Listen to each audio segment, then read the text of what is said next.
Dengan adanya Maisara ni membantu sedikit sebanyak keluarga saya lah. Sebab saya ni ada 6 orang anak.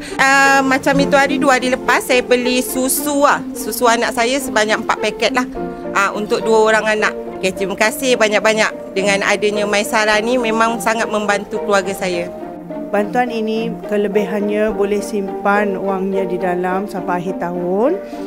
Saya nak simpan wang ini untuk berbelanja untuk Deepawali bulan sebelum nanti. Saya sangat berterima kasih kepada kerajaan untuk kasih kita sumbangan asas ramah ini. Thank you.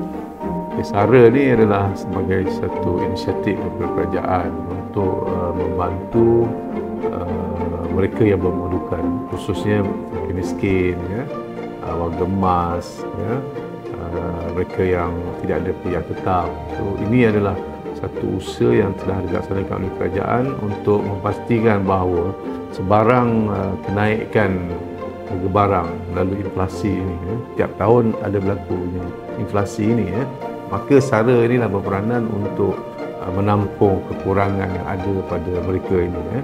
Jadi ini adalah satu usaha untuk rakyat Malaysia bagi memastikan mereka tidak tertekan dengan harga barang yang naik selalu ini, ya. Inilah usaha-usaha yang telah banyak dilaksanakan oleh kerajaan bagi memastikan bahawa rakyat hidup sejahtera dalam negara kita ini.